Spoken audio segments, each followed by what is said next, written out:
You're listening to Sox in the Basement, a production of the Broadcast Basement Limited, where every show is 30 minutes of good and comes from a basement bar on the south side of Chicago.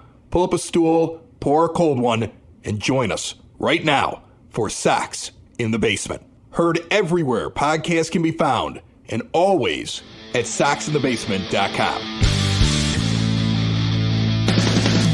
Jose Abreu is headed to the Houston Astros on a 3-year deal. It was inevitable. It was something we talked about on this show when the season ended. It wasn't that it was inevitable he was going to Houston, but it really didn't feel like he was coming back to the White Sox, a very good player for a good amount of years for this franchise, and he was wasted. He was wasted by this team. He was wasted by this front office. And if you wanted to know what Jose Abreu thought about the White Sox in comparison to an organization that beat the White Sox in the postseason and outplayed and outclassed them over the last several years, he did the if you can't beat them, join them, and now he's an Astro. And that speaks volumes about his mindset and what he watched over the last couple of years between his former organization, the White Sox, and his new organization, the Houston Astros.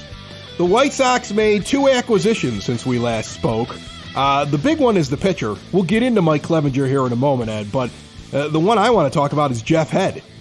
He was the senior director of sports performance, whatever the heck that means, with the Cincinnati Reds. He spent 12 seasons before that with the Giants organization, and the White Sox grabbed him up. He announced on his LinkedIn that he is now a member of the White Sox, and when I go through what he is, he's a guy who oversaw in the Reds front office everything from rehab, mental skills, nutrition, sports science, wellness for the major league team, wellness for the minor league team.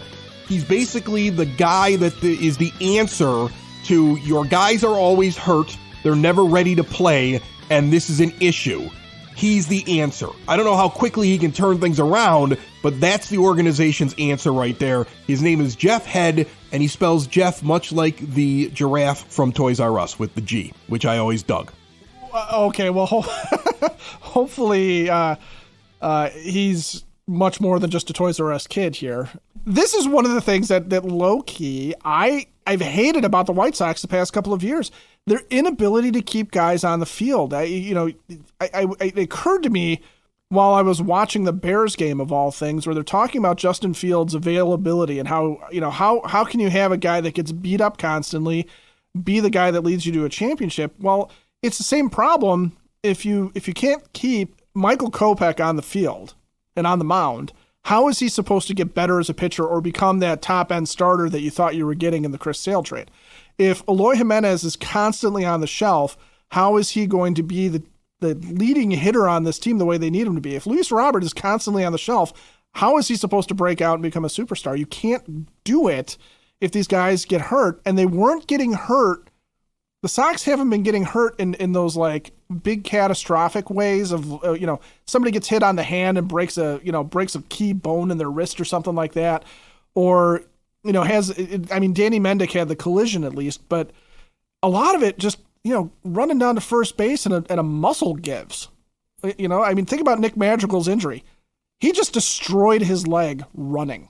Yeah, which is kind of a key component of playing baseball. Yeah, is running. Right. Every time Luis Robert runs, you get nervous. I mean, there's all right. It has been a mess the last couple of years. So this is a good thing. I look through his resume on LinkedIn. I see his previous positions. At one point with the San Francisco Giants, he was listed as their major league sports scientist. I think anytime scientist is inside of the description of what you do, that may be a plus. I mean, he must know what he's doing, or maybe because his position is not normal in baseball, or at least wasn't when he was with the Giants for the first 12 years of his career.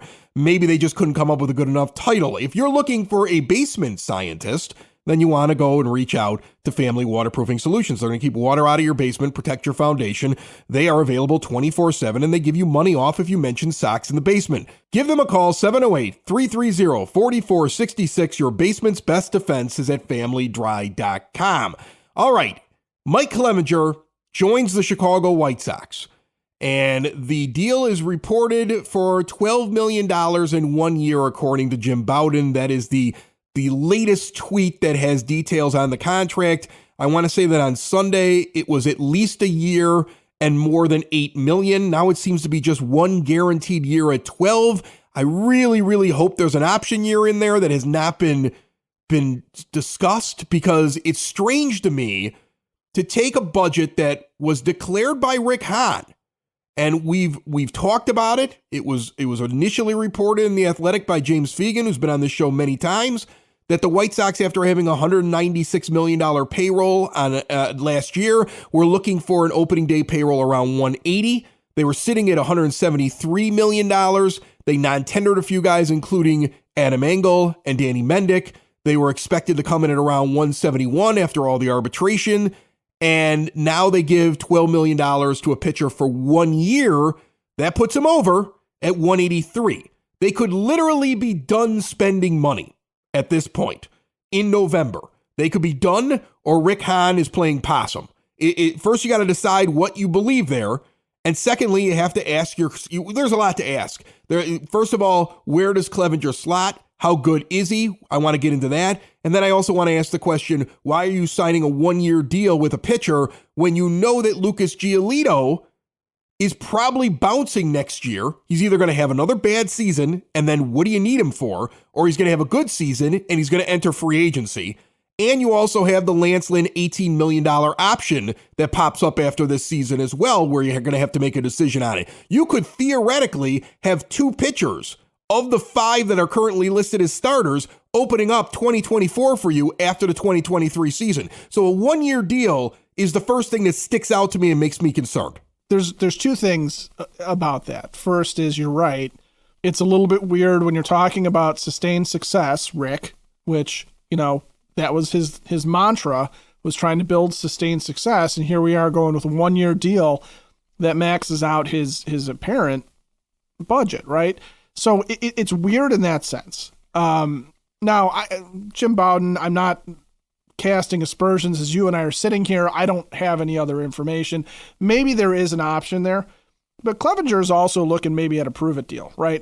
This is his opportunity to show that he's back to being an elite pitcher, or what his reputation was with the Guardians, the Indians, Cleveland, whatever you want to call them, before he got traded to San Diego and got hurt.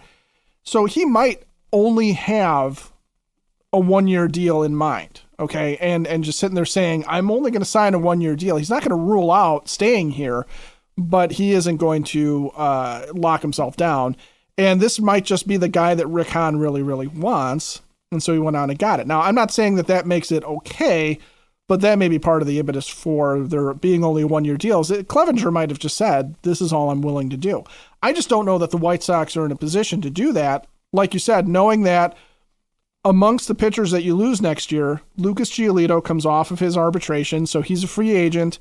And yeah, we kind of expect him to bounce. Even Ronaldo Lopez goes away. So, there's a guy that's been talked about in the starting rotation that goes away. And it is a little odd unless you think that, one, they are going to potentially spend more money next year, because you do lose Yasmani Grandal's $18.25 million, which would be a lovely number to come off of there. And you have, some other money freeing up here and there potentially. Joe Kelly goes away because it's a club option. You're not going to pick that up unless he's doing something good.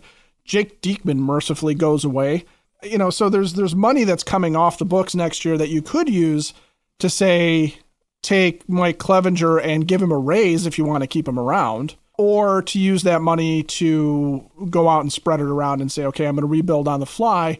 And Rick Hahn goes from the rebuilding, drafting young youth movement GM to basically being Kenny Williams 2.0, which was draft him to use them more in trades and go out and get free agents and try and fantasy baseball it every season, which is we got used to in the Kenny era, right? And it worked once. It did work in 2005. That did come together nicely. Do you think that bringing in Mike Clevinger on a 1-year deal increases the chances that the team can now look to move Giolito and pick up something else, and in reality, Clevinger becomes the guy that's only on 1 year that you have to replace next year?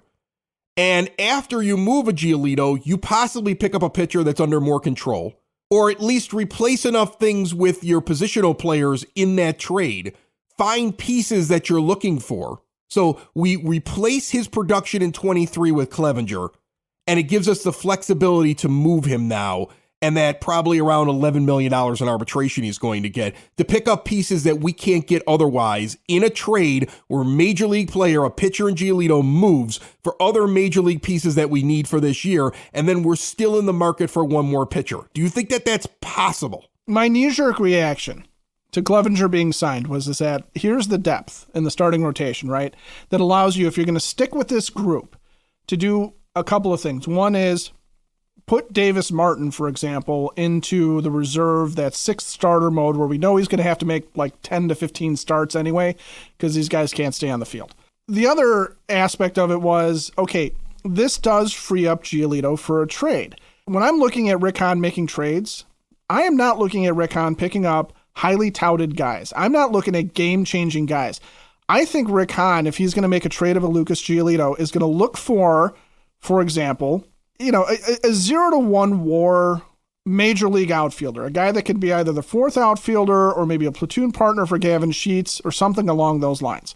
He's going to look for, if he picks up a starting pitcher in a trade, he's not going to get an ace pitcher. He's not looking to add a guy that's going to be this top of the rotation guy that Giolito potentially was. That's why Clevinger is here. He's looking for a guy that's going to now fight with Davis Martin for that fifth starter spot. And a guy that's going to potentially be there to compete this year in 23 and then going on in the future in 24. They might believe in Martin a little bit here too, to that degree, and sit there and say, okay, we really do consider him to be a viable starting candidate. So if we trade Giolito away, we still have 5 guys that we believe in, but we're going to want to pick up somebody else. And that's where sometimes that minor league contract stuff comes into play too, like with Johnny Cueto. That, I think, is part of what Clevinger does for Rick is that he does create flexibility to do that. He still has value, and he is a guy that if you know for a fact you're going to lose him, jettison him for whatever you can get for him, ideally to fix some holes for you. Sox in the Basement listeners, switch to a new age of life with Hyatt Home Medical Equipment. Let's say it's you, maybe your parents, maybe it's your grandparents, somebody who may need assisted living, somebody who may need some help around the home. Whatever it is, there's no reason to leave the home. Stay independent and in the home with aids that are placed around the home to reduce fall risk. They can retrofit the bathtub. They can turn the home into a smart home. Doors that open and close with the touch of a button. Lifts that bring you from one floor to another. Plus, they have the latest in CPAP technology and diabetes control. Check out all they have to offer at hhme.com. They're going to work with your insurance, and if you mention Sox in the Basement, you get additional money off. Stop in and also see their incredible showroom and get answers with a real-life person face-to-face. See all that they can do. Visit them today in Evergreen Park at 3518 West 95th Street. Before I get to the Sox nerd, Dave Marin, with some tidbits about Clevinger, I want to circle back to what you just were talking about and the idea that Rick Hahn could have made this move as a precursor to moving Lucas Giolito. First off, I want to reiterate, Lucas Giolito has a very good chance of being a very good pitcher in 2023. Oh, absolutely. And absolutely. Right. And Lucas Giolito is probably at the lowest trade value that he's ever been at because of his 2022 season. Well, maybe not that 2018 year. You're right. You're right. That was pretty low. Nobody would have taken it back then, okay? But he's not at a very good trade value. But I also understand that he may be gone after this year, and if Rick Hahn is being forward-thinking, this could be the time to move on from him and what his expected price tag is going to be in arbitration and pick up pieces as you described. When I look at his trade value, just a quick glance at the Trade Simulator website, we put that link up at soxinthebasement.com. Remember when we talked about Liam Hendricks and the possibility, I want to say about a week or so ago, of moving him to a team like Seattle? We did like kind of an exercise in trading him, maybe getting bad money off the books and what you could get back for him. And we put together a couple of pretty good packages that made an awful lot of sense. Lucas Giolito, slightly more valuable than Liam Hendricks. So if you've been listening to Sox in the Basement, or remember it's on demand anywhere podcasts can be found and always at soxinthebasement.com. So you can go back and listen to us talk trade there. and kind of go through what you could get for a guy like Hendricks. You can apply the same thing, probably not the same team because they have plenty of starting pitching with Seattle, but there may be another team out there that's looking for pitching, doesn't care that they may not be able to retain him after this year, and has pieces that Hahn wants, and you might also be able to ditch a crappy contract in there as well. That was one of the scenarios that we talked about in moving Lucas Giolito out of town. That's why it would make sense. Because I know a lot of people get very angry when you bring up the idea of moving on from a Lucas Giolito. It's not for a lack of belief in his talent or his ability to be good this year. It's more because we're looking at this trade trying to figure out what are they doing? $12 million for 1 year, knowing that Giolito's only got 1 year left. Doesn't look like there's a lot of forward thinking when it comes to your rotation. And that's the only reason why we asked the question, is this step one of multiple steps that also include moving a pitcher that's going to likely be gone because he didn't sign an extension, had a bad year. If he has another bad year, you're probably not bringing him back anyway. And if he has a good year, we know he's going into the open market. Anyway, let's get into your guest for today, brought to you by the Village of Lamont. Want to experience a downtown with real history, great eats and drinks, and green spaces filled with adventures? Visit the Village of Lamont. Shop, dine, drink, and explore, and learn about everything going on in Lamont, including their hometown holiday celebration this Saturday, December the 3rd, starting at 3 p.m. until 7:30 when the Village lights up. Learn all about it at lamontdowntown.com. On the phone line with me right now, we have Dave Marin. He is known as the Sox Nerd on Twitter, at Sox Nerd. You can check him out. He puts out all kinds of really cool stats. Dave enjoys doing it, but it's also kind of his profession because he sits up there on the scoreboard and he puts that out during ball games at Guaranteed Rate Field. How are you, Dave? Fantastic. Chris, how are you? Good. You must get excited when you see a new player because you know that you have to come up with an entire plethora of tidbits and stats and things to throw up there.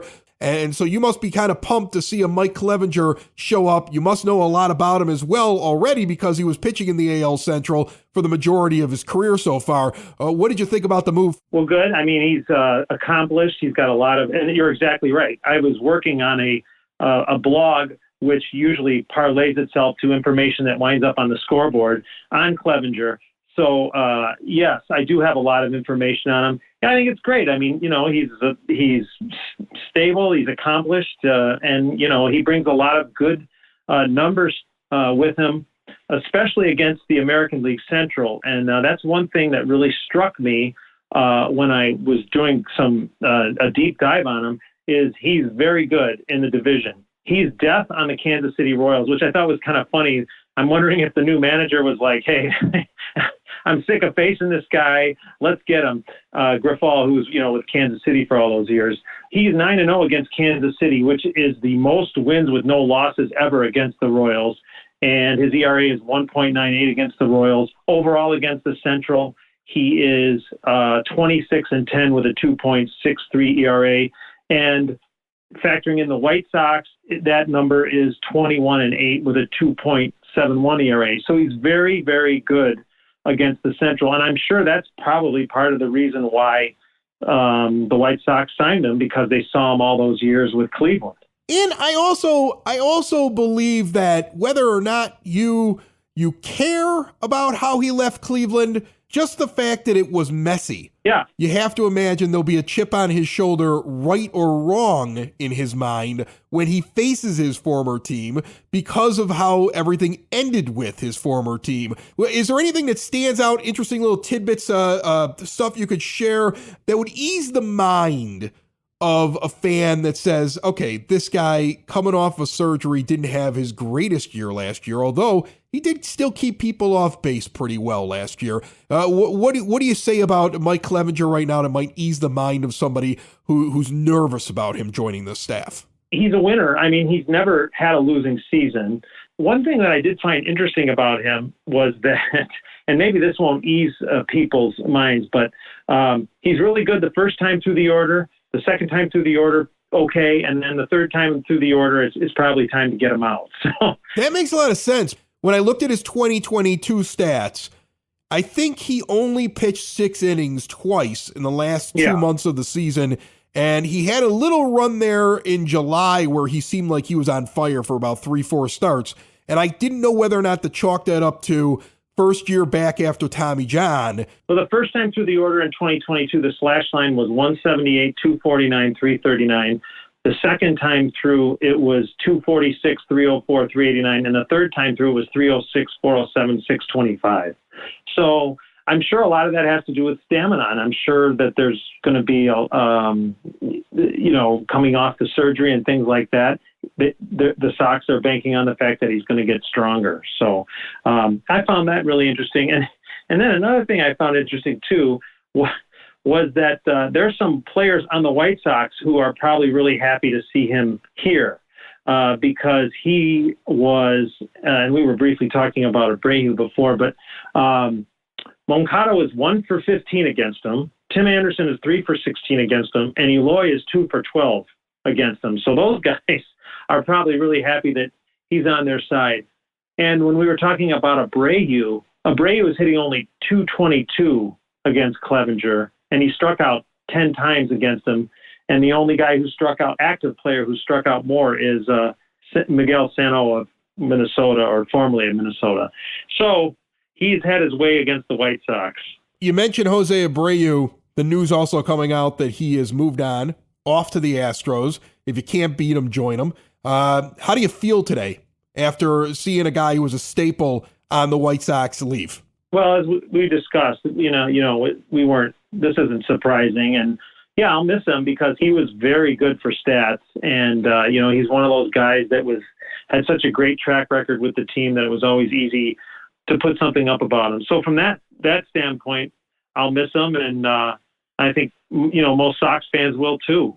Is there any stat, any tidbit, anything that you liked putting up repeatedly about him? Do you have that with players?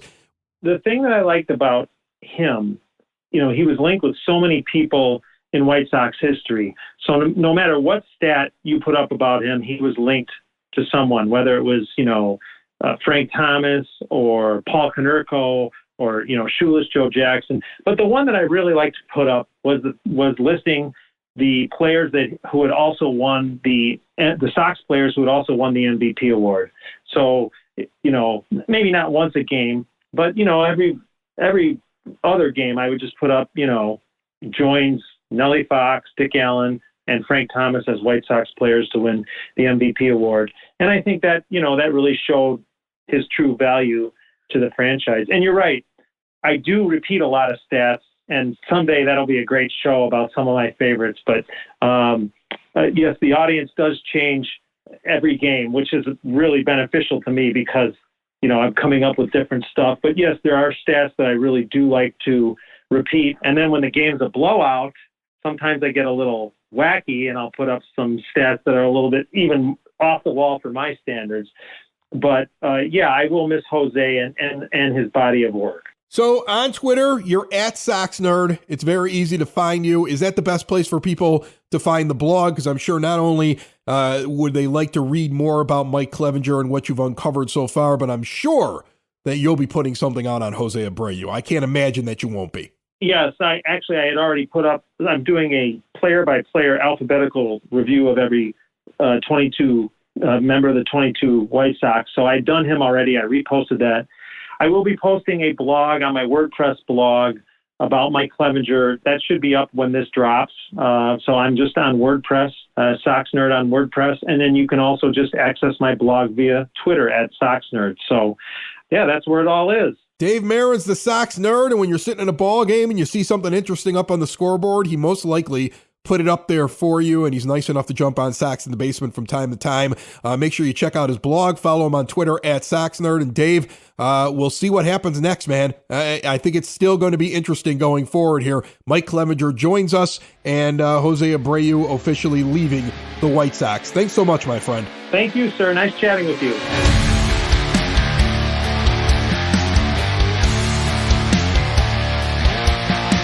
I've already marked on my list of things to do this week, getting over to Hailstorm Brewing in Tinley and drinking stouts. Through the entirety of the winter, it's stout season for me. This year's version of Vlad versus Zombie versus Shark That's one of their big boys. 18%. Barrel aged for 20 months. That's on my list. The Vlad Chocolate and Vanilla Blend. 12.1%er. That's on my list. The Pencil Thin Mustache and Imperial Milk Stout with strawberry, coconut, and vanilla flavor. 13%er. That's on tap. There's even more. I just don't know if I can pull off a fourth one. Try the stouts and all the other offerings at 8060 186th Street, right off of 80th Avenue. Hailstorm Brewing Company is the official brewery of Sox in the Basement. Hailstormbrewing.com. Let's talk about Mike Clevinger real quick, okay? This is why I like him as a pitcher. Forget the thing where we're talking about how long he's been signed for. Let's talk about what he gives you in 2023 here for a moment. Right, yeah, because there's a lot there. There's a lot to like. There's tons to like. Here's the thing. I liked Clevinger more than I liked Cueto last offseason. Oh, yeah. And I liked Cueto before the Sox signed him. Here's a guy who was an ace, essentially, in 2018. And then in 2019, with the Cleveland Guardians, used to be the Indians, he was also at a very, very high level. And then the 2020 season comes. He gets 4 starts with his team, pisses everybody off by going out with Zach Plesac to a club in Chicago and breaking his COVID restrictions. And some of his teammates are very angry with him because Carlos Carrasco, recovering from cancer, considered to be a high-risk teammate, and Clevy's out partying, right? And then he got on the plane. After Plesac was caught, he was like, well, they haven't caught me yet. I'm getting on the plane. I'm not driving. And then he got caught, right? So, I mean, then they benched him, remember? And then they traded him. And then he goes to San Diego and he pitches in 4 games in the shortened season and he's lights out, just incredible. And then he needs Tommy John surgery. And then he's out for all of 2021. So in 2022, coming off of Tommy John surgery, I normally see when I look at pitcher stats that they're not all the way back, right? But one thing I don't normally see, and have fun with it today, go look up players that have had Tommy John. You don't normally see a pitcher in his first season back after Tommy John, especially in his 30s, because that was his year 31 season in 2022, bring out a walks and hits per innings pitched of 1.198. That is still high-end starter stuff. His ERA was up. His FIP was near a 5. That's what indicates that he wasn't all the way back yet. But he was still keeping guys off base overall. You're going to see him, in my opinion, go back much closer to what he was in 18 and 19. I think 180 innings pitched. He's going to take the ball every 5 days. He's going to continue to keep guys off base. He probably even lowers his whip to like 1.15 or 1.10. Gets even more effective. And I watch his ERA and his FIP drop to something very reasonable. Low 3s is what I would expect from him. That's what I believe looking at his stat line and knowing that last year was his first time back after Tommy John surgery. I mean, he's a guy that as I'm scouting pitchers for our fantasy baseball league that are floating out there in our dynasty league, I already had him circled, Ed. And I'm sure you did too, because he's a guy who's he's a bounce back right there. I mean, he might as well have a big neon sign that says, I'm coming back and I'm coming back big. That's why he only signed a 1-year deal as well, because he knows there's more money after he shows everybody he's back in 2023. So I think he's a third starter. I've seen people try to list this rotation, right? Most people go like Cease, and then after that they go Lynn, except if you really love Lucas Giolito, you're trying to force him in there as the number 2 starter, which he's not, okay? But most people are going Cease, Lynn, and then after that you see this hodgepodge of how people rate their 3, 4, 5. I have him as the 3. I really think that's what he is. And so for 2023, he's a great move. Oh, yeah. Well, you're talking about like where you would slot him. Here's the similarity scores on Baseball Reference. Take of it what you will, because there's obviously some down numbers as a result of this year's Tommy John recovery, but they're similar pitchers to him. Luis Severino, Lance McCullers Jr., Chris Bassett, Mark Pryor, Brandon Woodruff, Shane Bieber. So, you're looking at that, and Severino is mid-rotation. McCullers has been mid-rotation. Bassett was an ace on an A's staff that, Mark Pryor was once upon a time an ace that fell on hard times. Brandon Woodruff is ace level, but has never been the top guy in Milwaukee. Bieber is kind of the top guy in Cleveland, but, he's not necessarily been like a dominant force. And overall, through age 31, guys like James Paxton and Chris Young and Garrett Richards, who all had kind of third, starter vibes to them, are all on there. Kenta Maeda is there, another guy that's going to eventually bounce back from TJ. You've got guys like that you're comparing him to, and that is what this team kind of needed. If you weren't going to go out and break the bank for top level talent, for the superstars that are out there, I think I'm convinced at this point that even though we had said I'd like to see him pick up 2 pitchers, right? Like I said, I wanted a third starter. I want to say on our last episode, I wanted a guy that would slot in around 3. That's what Clevinger is.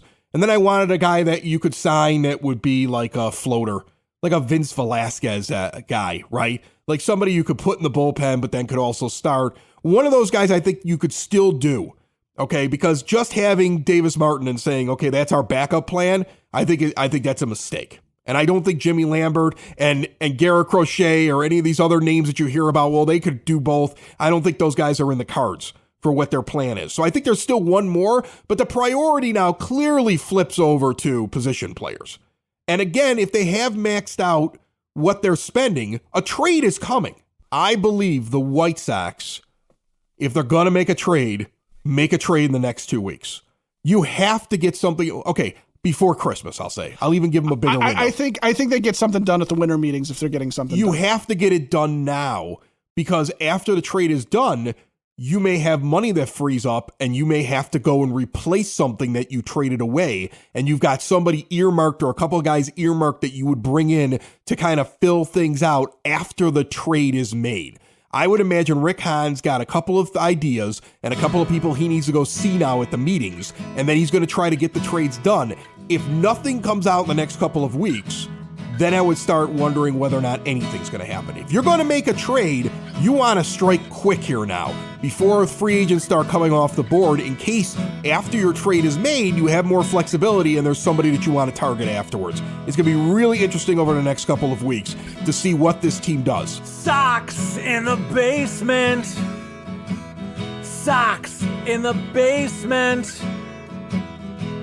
Sox in the basement. Sox in the Basement. Heard everywhere podcasts can be found, and always on soxinthebasement.com.